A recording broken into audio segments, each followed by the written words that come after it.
পুরো খবরে যাচ্ছি আমরা। ভারতের উত্তরপ্রদেশে ধর্মীয় অনুষ্ঠানে পদদলিত হয়ে মারা গেছেন কমপক্ষে ১২০ জন, আহত হয়েছেন আরও অনেকে। প্রশাসন বলছে যে গরম আর অতিরিক্ত জনসমাগম থেকেই ঘটেছে এই দুর্ঘটনা। নিহতদের পরিবারের প্রতি সমবেদনা জানিয়ে ক্ষতিপূরণের আশ্বাস দিয়েছেন দেশটির প্রধানমন্ত্রী নরেন্দ্র মোদী। উত্তরপ্রদেশের হাথরাসের রাতিবানপুর গ্রামে আয়োজন করা হয় ভোলে বাবা সৎসঙ্গ সভা, যেখানে যোগ দিতে হাজির হয়েছিলেন হাজারো ভক্ত অনুরাগী। অসহনীয় গরম আর অতিরিক্ত মানুষের চাপে তৈরি হয় দম বন্ধ করা পরিস্থিতি। অনুষ্ঠান শেষ হতেই তাড়াহুড়ো করে বের হতে শুরু করেন সবাই। তখনই ভিড়ের চাপে পায়ের তলায় পিষ্ট হয়ে প্রাণ হারান অনেকে। অজ্ঞান হয়ে আহত অবস্থায় পড়ে থাকেন কেউ কেউ, যাদের উদ্ধার করে নিয়ে যাওয়া হয় পার্শ্ববর্তী হাসপাতালগুলোতে। মৃতদের অধিকাংশই নারী ও শিশু। आए थे हम 8 लोग, एक वो एक नहीं है। कैसे हुआ या क्या हुआ था? ये पता ही नहीं, सब संगत में इधर को लोग बाग गए हैं, वो पता ना क्या हुआ क्या ना हुआ। एक आयोजन भोले बाबा का समागम हो रहा था। ধর্মীয় অনুষ্ঠানের আয়োজন করা হয়েছিল, তবে তা শেষ হতেই অতিরিক্ত গরম আর হট্টগোলের কারণে ঘটে পদদলিতের ঘটনা। जब वहाँ से लोग निकलने को हुए तो उस समय ये घटना कारित हुई है। ধর্মীয় এই অনুষ্ঠানে ভক্ত অনুরাগীদের উপস্থিতির জন্য দেয়া হয়েছিল অস্থায়ী অনুমতি। আগতদের অনেকে বলছেন, এত মানুষ জড়ো হলেও রাখা হয়নি পর্যাপ্ত প্রবেশ বা বের হওয়ার পথ। স্থানীয়দের অভিযোগ, আহতদের হাসপাতালে নিয়ে গেলেও সেখানে ছিল না পর্যাপ্ত চিকিৎসক। দুর্ঘটনার পর পুলিশ প্রশাসনের ভূমিকা নিয়েও ক্ষোভ জানিয়েছেন তারা। जिम्मेवारी के हिसाब से ये इतना कल हुआ है। पुलिस प्रशासन ने एक रोड जो बंद था, जाम लगा हुआ था रात 11 बजे से, वो जाम खुलवाया पुलिस प्रशासन ने, और उसकी वजह से ये दुर्घटना हुई।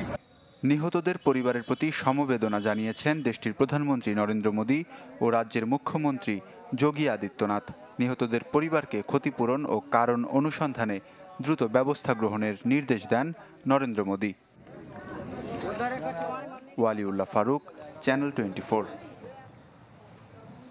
দর্শক, এ বিষয়ে আরও জানতে পশ্চিমবঙ্গ থেকে আমাদের সাথে এই মুহূর্তে যুক্ত হচ্ছেন সহকর্মী শুভজিৎ পতুতুণ্ড। শুভজিৎ, বড় একটি দুর্ঘটনা, প্রায় ১২০ জনের মতো নিহত হয়েছেন যতদূর জেনেছি।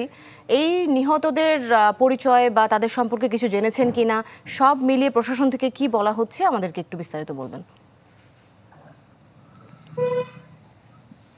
দেখুন, একেবারে আগ্রার যে এডিজি জোনাল অফিস, তার পিআরও তিনি কিন্তু বলেছেন ১৬০ জনের যে মৃত্যুর খবর তারা নিশ্চিত করেছে। অন্যদিকে আগ্রার উত্তরপ্রদেশে বলা যেতে পারে সবচেয়ে বড় সংবাদ মাধ্যমগুলো তারা কিন্তু বলছে ১২০ জনের বেশি মৃত্যু তারা নিশ্চিত করেছে। একটা মৃত্যুর সংখ্যা নিয়ে কিন্তু যেটা বলা হচ্ছে যে মৃত্যুর সংখ্যা লাফিয়ে লাফিয়ে বাড়ছে এবং ১৫০ জনের বেশি যারা হাসপাতালে রয়েছে সেই হাসপাতালগুলোতেও কিন্তু অব্যবস্থা রয়েছে। কারণ ইটা হাসপাতালে প্রথম নিয়ে যাওয়া হয়েছিল, ইটা এবং যে হাসরাত, দুটো জেলার মধ্যবর্তী জায়গায় কিন্তু সৎসঙ্গের আয়োজন করা হয়েছিল এবং হাসরাতের যেখানে সেকেন্দ্রাবাদ হাসপাতালে নিয়ে যাওয়া হয় সেখানেও কিন্তু বলা হচ্ছে যে সেই হাসপাতালে মাত্র একজন ডাক্তার ছিল এবং সেখানে ১০০-র বেশি রোগী একসাথে চলে যায়। একজন ডাক্তার এবং পর্যাপ্ত অক্সিজেন না থাকার কারণে সেখানেও কিন্তু যে মৃত্যুর সংখ্যা সেখানে কিন্তু লাফিয়ে লাফিয়ে বেড়েছে। এইখানে কিন্তু বলা হচ্ছে যে প্রশাসনিক গাফিলতি, একদিকে যেরকম পুলিশ প্রশাসনের গাফিলতি, পাশাপাশি স্বাস্থ্য ব্যবস্থার গাফিলতি, এটা কিন্তু উত্তরপ্রদেশের সবচেয়ে বড় এই মুহূর্তের ব্যবস্থায় দেখা দিয়েছে। যার ফলে বিরোধী যারা রয়েছে, অখিলেশ যাদব, তারা কিন্তু এই গোটা ঘটনাটাকে ইস্যু করছে। তারা কিন্তু বলছে উত্তরপ্রদেশের শাসক দলের যে ব্যর্থতা, পুলিশ প্রশাসনের ব্যর্থতা, তাই নিয়ে যোগী আদিত্যনাথকে পদত্যাগ করা উচিত। এই মুহূর্তে কিন্তু যোগী আদিত্যনাথ তিনিও যেরকম শোক বার্তা পাঠিয়েছে, পাশাপাশি যদি আপনি দেখেন মমতা বন্দ্যোপাধ্যায় পশ্চিমবঙ্গ থেকে তিনিও কিন্তু শোক বার্তা পাঠিয়েছেন। যদিও তাদের যে নিহত বা আহতদের যে পরিচয় সেটা কিন্তু এখনো পর্যন্ত প্রকাশ্যে আসেনি।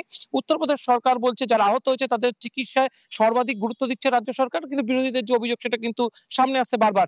সব মিলিয়ে বলা হচ্ছে যে প্রবেশ পথ থেকে বেরোনোর জন্য হুড়োড়ি করা হয়েছিল, মূলত দুপুর ১১টা থেকে ৩টের সময় একেবারে চড়া রোদের মধ্যে সৎসঙ্গের আয়োজন করা হয় এবং সৎসঙ্গ শেষের পরে যে মুহূর্তে মানুষ সৎসঙ্গে গরমের কারণে অসুস্থ হতে শুরু করে, ফলে তারা কিন্তু সৎসঙ্গ শেষের কারণে একেবারে হুড়মুড়িয়ে বেরোতে শুরু করে এবং পুলিশ কিন্তু পর্যাপ্ত সেখানে ছিল না এবং যে প্রবেশ পথের একদম বাইরে, যেখান থেকে বেরোনোর গেটের বাইরে, সেখানে মোটর বাইক রাখা ছিল একাধিক, ফলে মানুষ কিন্তু তার উপরেই হুমড়ি খেতে শুরু করে এবং সেখানে কারণে কিন্তু এই দুর্ঘটনা। মনে করা হচ্ছে রাত ১১টার মধ্যেই কিন্তু যে প্রাথমিক রিপোর্ট এই দুর্ঘটনা সেটা কিন্তু আজ যোগী আদিত্যনাথের যে দপ্তর সেখানে পেশ করতে বলা হয়েছে এবং সেটা কিন্তু ১১টার মধ্যেই পেশ করা হতে পারে। অনেক ধন্যবাদ শুভজিৎ পতুতুণ্ড আমাদের সাথে যুক্ত হয়েছিলেন।